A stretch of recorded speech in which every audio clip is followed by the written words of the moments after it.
Once you are awake, it is almost impossible to fall back to sleep again. Once you discover that the Earth is not a spinning globe, but a flat and stationary plane with a firmament above it, everything changes. The trusted voices and satanic scientific priests who once shaped our reality and understanding of the world are no longer reliable. Our first-hand experience of the Earth as a stationary realm is at odds with their fabricated narrative of space and spinning planets. The scarring of our land and the barbaric mining of Earth's once majestic giant trees is at odds with the history books and geological narrative. And the awake are left wondering, what on earth happened? If they've lied about the Earth, space, and the destruction of our flat realm, then how can we trust the official, mainstream historical narrative? The historical narrative, like the heliocentric model, does not make sense. It doesn't add up. And all it takes is a closer examination, and their lies, which have governed our understanding of history and the world since our birth, begin to fall apart. Let's stir the mind with a few contemplations. We are told that the first true power tool was invented in 1895, when a German company combined an electric motor with a manual drill. The drill weighed 16.5 pounds and required multiple operators. It wasn't until 1957 that a company called Bosch began designing power tools in bulk that were both economical and powerful. So then how did our historical ancestors, a more primitive, underdeveloped people, design and build some of the structures we encounter? What about all the gigantic monolithic stones we encounter that have been cut with such precision? Ask yourself, could you repeat this today with the arsenal of equipment we have at our disposal? And what about the magnificent ancient stepwells of the East? Stepwells, we are told, were multi-storied wells built by our primitive ancestors as ways to preserve the water supply during droughts. But look at the intricacy and complexity of these structures. Look at the glory and the finesse. Look at the geometric precision. All dug out and crafted from using hand tools. Yeah, right. What about the gigantic canal networks we find all over the world?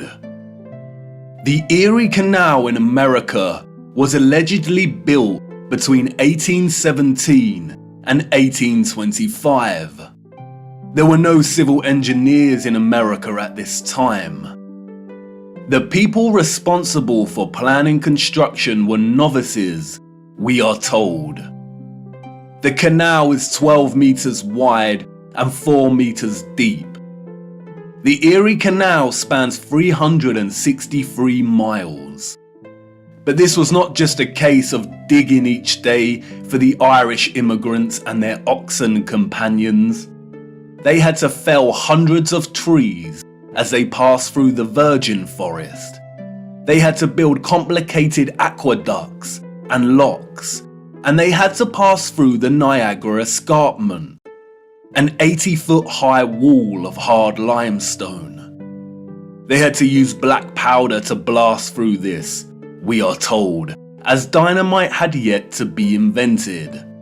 The canal spans 363 miles and was constructed over an 8-year period.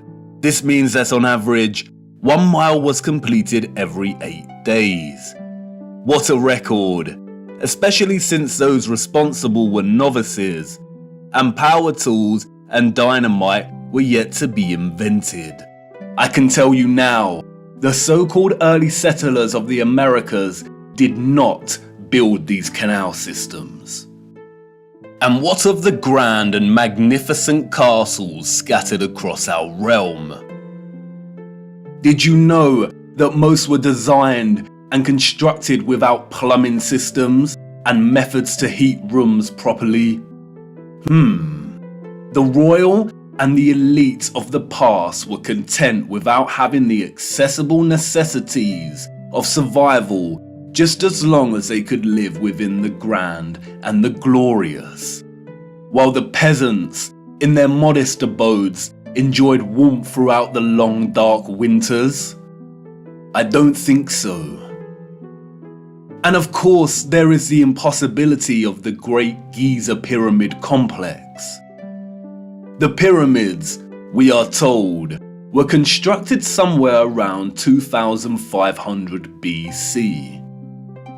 The Great Pyramid itself consists of 2.3 million blocks of limestone and granite, and its overall structure weighs 6 million tons.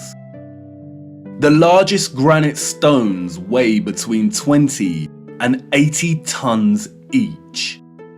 20 tons is 20,000 kilograms. These blocks were carved from quarries with copper chisels and allegedly transported from 800 kilometers away. The so-called experts can only theorize that a vast amount of slave labor was required. Being gullible and falling for the official narrative of slave labor is one thing, but can someone please explain how the air shafts of the Great Pyramid align so neatly with the circumpolar stars? And then there is the curious case of star forts, or what the official liars of the world call bastion forts. Developed in the late 15th and early 16th century, these forts, we are told, were designed during an era of gunpowder and the cannon. The geometric design offered a nation's military protection against blind spots during conflict. Of course they did. We all know that the best protection during war is to design a fort with such precise geometric patterning. Has any real historian ever stopped to think just how perfect the geometry is here?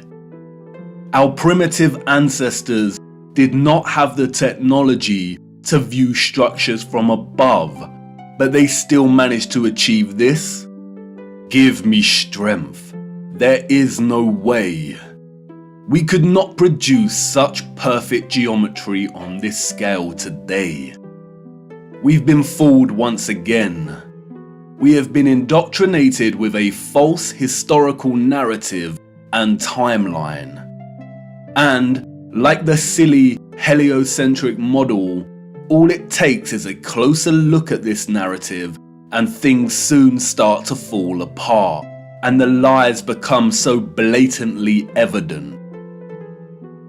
Because of their satanic lies, piecing together an accurate, honest historical timeline has become an impossible Rubik's Cube.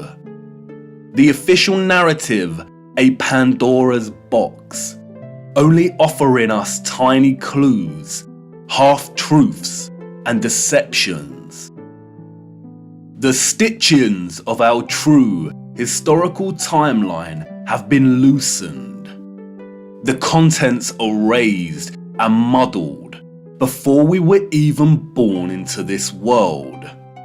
And herein lies the problem. How to know where you are going if you don't know where you are in the first place?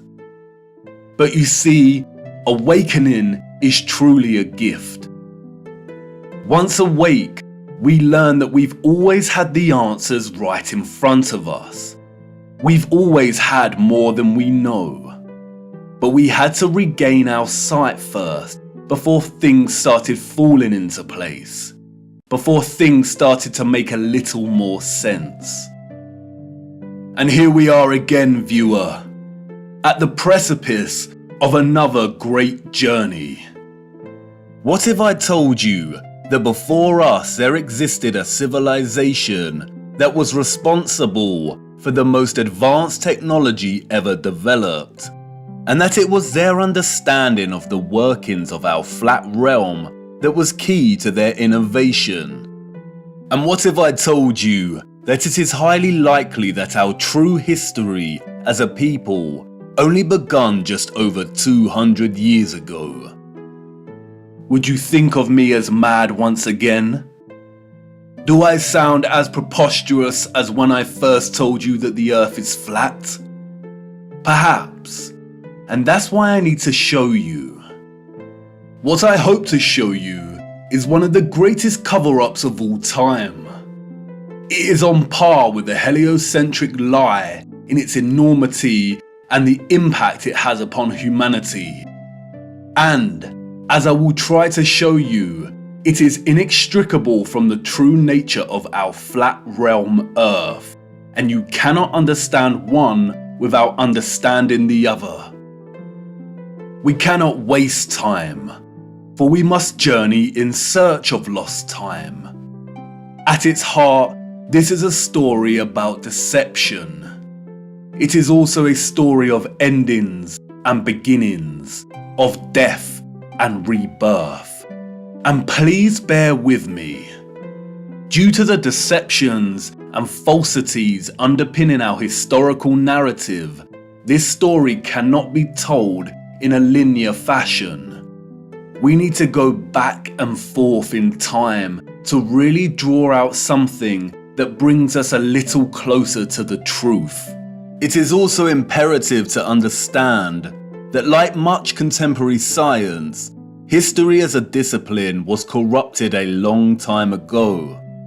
At its most innocent, a lot of established historical narrative is guesswork. But at its worst, it is a set of lies agreed upon, as the so-called Napoleon put it so succinctly. We are going to be digging in the dark. No historian will be there to help us. We are alone in this journey. Our journey is a hunt for things buried in plain sight. And things may become a little uncomfortable at times, but it is necessary. We have been living a comfortable lie for far too long now. Come on, jump in and put your seatbelt on. For to understand our place in the world, we need to do the unthinkable. It's time for us to take a journey back to the future.